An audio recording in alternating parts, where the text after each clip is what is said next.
Right, so Germany just criminalised a question. Not hate speech, not incitement, not a threat, just a question. An 84-year-old former lawmaker, Jürgen Todenhöfer, asked Benjamin Netanyahu via social media whether his conscience ever protested when he inflicted on Palestinians the same horrors the Nazis inflicted on Jews. Within days, prosecutors opened a case for Volksverhetzung, incitement to hatred, and police raided his home, seizing phones and computers. He says they've been watching him for weeks. This is where Germany's supposed morality and its memory law finally turns into complete farce. The state that claims to have learned from fascism now sends police to pensioners' flats for comparing fascism to anything happening now. A law written to silence Nazi propaganda is being used to silence those warning that history is repeating in plain sight. That's not memory. That's censorship with a memorial plaque slapped on it. Since when did it become illegal to criticise Benjamin Netanyahu? Right, so free speech in Germany, already having been under considerable strain where the issue of Israel and Gaza are concerned, truly met its test this week when police raided an 84-year-old man's home over a tweet and failed it. Jürgen Todenhöfer, the former German lawmaker who had served 18 years in the Bundestag, had asked Benjamin Netanyahu whether his conscience never objected when he inflicted on Palestinians the same horrors the Nazis inflicted on the Jews. That line, which was posted to X, was enough to trigger a criminal investigation for Volksverhetzung, incitement of hatred, under Section 130 of Germany's Criminal Code. Police seized his phones and his computers over this. Todenhöfer said his apartment had been under surveillance, and when asked for comment, he replied that if a prison sentence followed, it would be an honour to serve it for the cause of peace and freedom in Palestine. That moment ended the assumption that post-war Germany's commitment to free speech was secure. From that point, the reality was visible. Criticism of Israeli policy that crosses the moral boundary of Germany's state memory would be treated as criminal speech.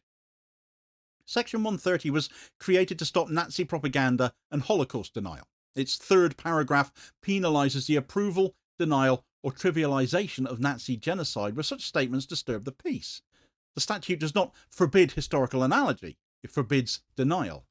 Yet prosecutors have built practice around the idea that any comparison between Nazi crimes and Israeli actions is by definition trivialisation. That reading is not required by the text of the law. It is a discretionary extension of it, and it functions to protect political alignment rather than historical truth. The Todenhöfer investigation exposes the structure behind that shift. Back in 2010, Angela Merkel told the Knesset that Israel's security is part of Germany's Staatsraison, its reason of state. Successive governments have treated that phrase not as diplomacy but as doctrine, and the result is a permanent contradiction. Germany is bound by the Genocide Convention to prevent and not assist mass atrocities, yet its political identity demands solidarity with Israel regardless of the circumstance. And when those two imperatives collide, Staatsraison wins. The International Court of Justice documented this collision in April of this year, as it happens. Nicaragua filed a case accusing Germany of aiding and abetting genocide in Gaza by continuing to arm Israel. The same accusation is inferred in Francesca Albanese's new report, which she names 63 countries of complicity, Germany among them, as it happens. The court refused to impose interim measures but kept the case open. That means the judges did not exonerate Germany. They chose not to order an immediate halt to exports while they examined the merits. Berlin's government presented that limited ruling as vindication for them, but it really wasn't. The question of complicity remained before the court, still does in fact, and actually this case is back in the news now, as I covered in another video the other day. Germany's arms export record is public though. The Federal Ministry of Economic Affairs authorised about 326 million euros in military sales to Israel in 2023, which was roughly 10 times the previous year. The approvals covered ammunition, weapons components, and naval equipment. Between October of 2023 and May of this year, total licenses reached about 485 million euros. So even as the UN and major human rights organisations warned that Israel's actions in Gaza amounted to crimes against humanity, Berlin continued to deliver material. Amnesty International concluded in 2022 that Israel enforces a system of apartheid against Palestinians. B'Tselem's position, published in 2021 and reaffirmed since, is that Israel maintains a regime of Zionist supremacy from the Jordan River to the Mediterranean Sea.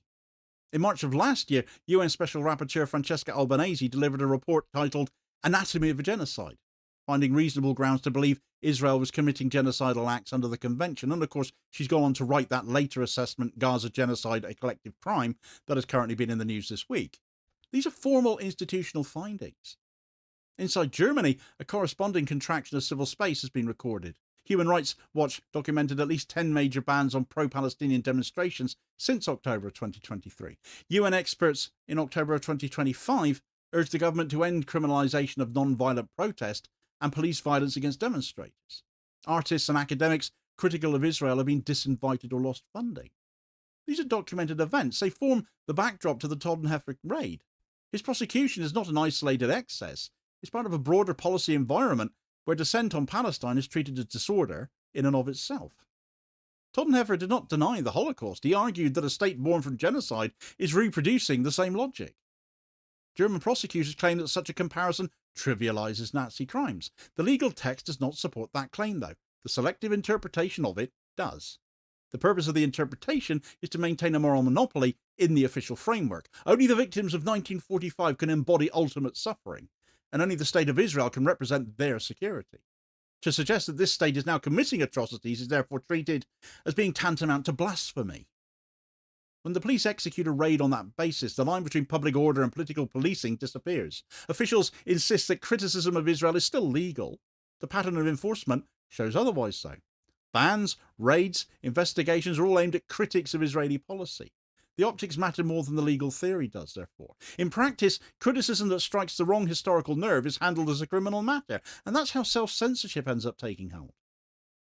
Germany's role as an arms supplier ties this domestic censorship to international responsibility. Article 3E of the Genocide Convention makes complicity a crime. The ICJ's April of 2024 order confirmed that the risk of genocide in Gaza is plausible and that third states must act to prevent it. Germany did not stop exports until August of this year, and then only partially. The record from 2023 through mid-2025 can't be erased. The timing aligns with the period of the highest civilian death tolls in Gaza. The memory law and the export policy are two arms of the same structure. One controls language, the other moves weapons. Both operate under the same doctrine of Staatsrasen. The law defines what can be said. The export system defines what can be done. Together they show a state using its historical guilt as a rationale for silence and complicity. The more Germany arms Israel, therefore, the less it can tolerate speech that names what those weapons are doing. Todenhöfer's political background underscores that point.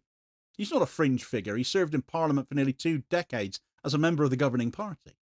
The investigation into him sends a message that seniority and public service do not protect against enforcement when the subject is Israel.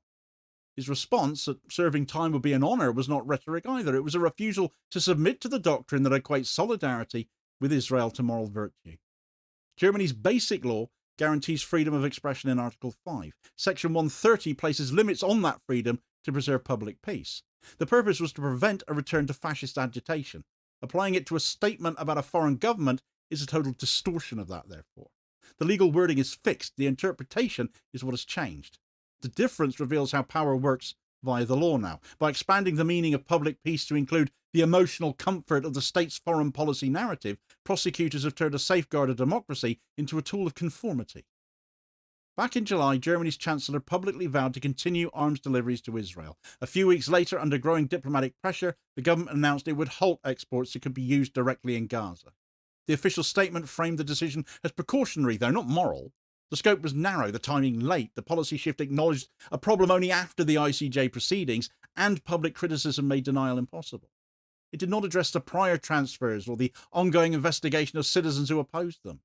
Human Rights Watch's report adds another layer to this as well. Germany's new citizenship law requires applicants to affirm Israel's right to exist. That condition links access to nationality to endorsement of foreign policy. It fuses personal status with allegiance to Staatsrasen.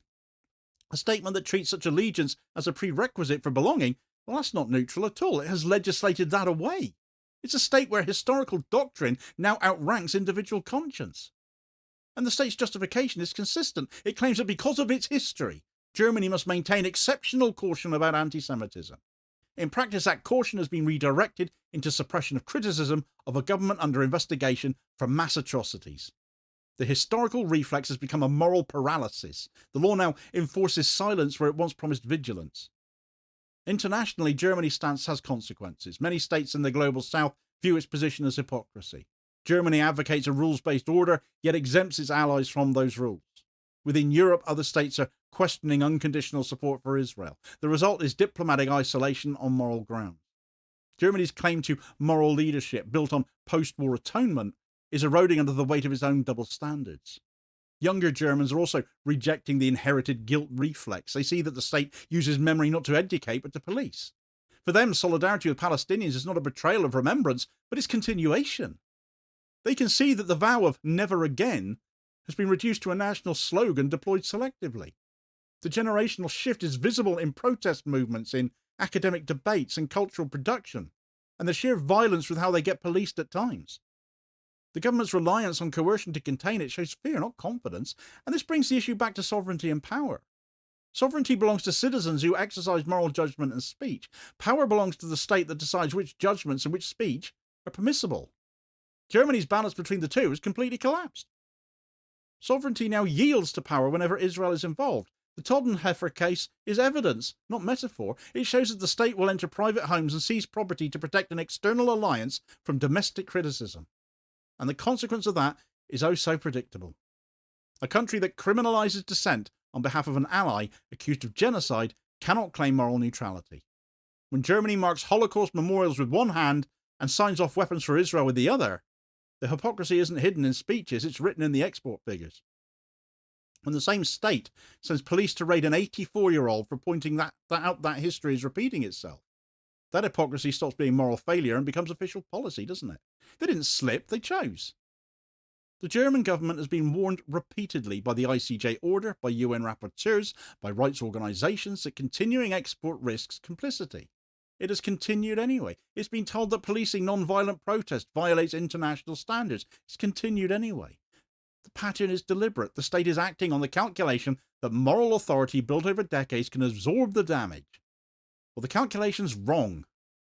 Authority built on denial of repetition cannot survive evidence of it. The record's already fixed. The export licenses, the ICJ docket, the raids, the public statements, they all exist in official archives now. They will outlast the current government and the current moral line too. And when historians read them, the distinction between protecting Israel and protecting impunity will not hold. The raid in Todenhöfer will stand as proof that Germany chose conformity over conscience. But there's one more fact that must be stated here as well. In today's Germany, asking the wrong question about Benjamin Netanyahu can now bring the police to your door. And that is now not an exaggeration. It is exactly what has now already happened. Imagine such a thing being illegal.